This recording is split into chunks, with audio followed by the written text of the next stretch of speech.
بيكي صديقتي الغالية. النهاردة احنا جايين نفك مع بعض شفرة حب الذات. حب الذات مفهوم غالبا بيساء فهمه جدا على انه انانية او غرور، بس الحقيقة هو في جوهره عبارة عن حالة داخلية من مشاعر التقدير والقبول والاكتفاء العميق بالنفس.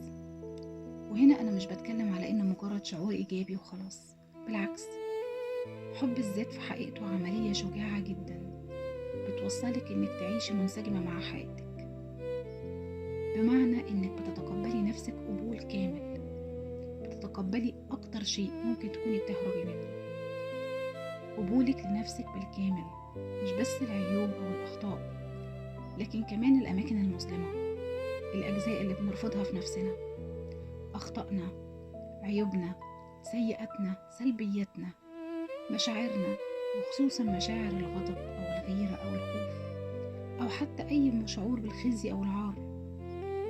حب الذات الحقيقي قبولك للجزء ده بالذات من نفسك، وانك تعطي لنفسك الاذن انك تكوني انسانة وبشر بكل ما يحمله من معنى.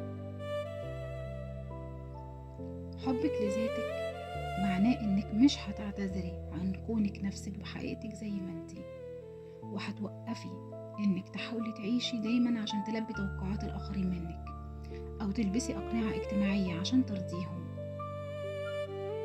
بدون اي احساس بالذنب او التقصير، لمجرد انك مش قادرة ترضي الصورة الذاتية اللي بتعتمد على رأيهم فيكي، وتبتدي تستمعي لنداء روحك الداخلي من جوه. قبول الذات الغير مشروط انك تتقبلي نفسك بكل عيوبك، بكل انجازاتك، وبرضه بكل اخفاقاتك، من غير ما تربطي القيمة دي بمستوى نجاحك او نظرة الاخرين ليكي. ببساطة وشعور بالكفاية والاكتفاء تحبي نفسك انتي زي ما انتي، بدون اضافات، بدون انجازات زيادة، بدون اماكن افضل.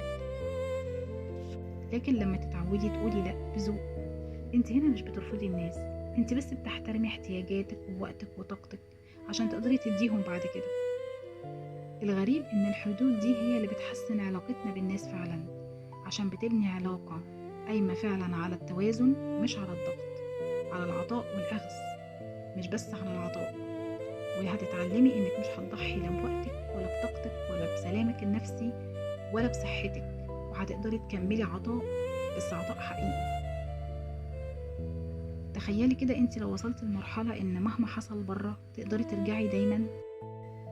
اعرفي وتأكدي ان حب النفس ده مش بس كلام، ده كمان افعال، اهمها واعظمها واكبرها انك تحمي وقتك وطاقتك. الحدود الصحية، كتير جدا كان بيعتبر نفسه ان لما يقول لا لحد ده معناه انه بيكسر بخاطره، لكن الحقيقة الحدود الصحية اكبر تعبير واقوى تعبير عن احترام الذات. من غير حدود هتلاقي نفسك بتقولي ايوه على كل حاجة وانتي تعبانة ومضغوطة، عشان تقدري بس اللي قدامك، او عشان انتي بتحبيه بزيادة. ده بيوصلك لمرحلة في يوم من الايام زاوية الصفر، طاقتك صفر، هيوصلك لمرحلة الاحتراق النفسي. ايمانك الداخلي دي اعظم شيء انت ممكن تديه لنفسك. لما تبقي انت سكن نفسك، المواقف الصعبة بتبقى اخف علينا، وبتبقي واثقة في قدرتك على انك هتتخطي الازمات دي. ده مش معناه انك بتستغني عن الناس، بالعكس، ده معناه ان سلامك النفسي هنا ما بقاش رهينة للظروف ولا للمعاملات بره. هي انا باكد عليكي ان حب النفس ده زي ما يكون انت راجعة لبيتك بعد مشوار طويل ومتعب جدا، بتدركي أخيرا إنك تستحقي الحب، تستحقي الرعاية، الصبر، التفاهم من نفسك قبل أي حد تاني. ولما بتقدمي ده لنفسك والله الحياة بتبقى أوضح وأهدى وليها معنى أعمق. وصدقيني زي ما بتعاملي نفسك الكون كله هيعاملك، الناس بتعاملنا بالطريقة اللي احنا بنعامل بيها نفسنا. يا صديقتي الغالية، رحلة حب الذات مش سباق، ولا هي هدف بتوصلي له وخلاص، ولا هي وجهة بتجري عشان تروحي لها. رحلة حب الذات هي رحلة مستمرة معاكي، هتلاقي يوم حلو ويوم مر. فخليكي رحيمة بنفسك في أيامك الصعبة، زي ما بيكون عندك رحمة بأغلى صديقة عندك. واعرفي إن انت غالية قوي ومهمة قوي، وقيمتك عالية قوي، وقيمتك الحقيقية من جواكي، مش من رأي حد فيكي ولا من إنجازاتك. ابدأي النهاردة ولو بخطوة صغيرة، واعرفي دايما انك تستحقي الافضل والاجمل، تستحقي الحب انتي زي ما انتي. يا رب دايما تكوني بخير، واتمنى يكون كلامي عجبك.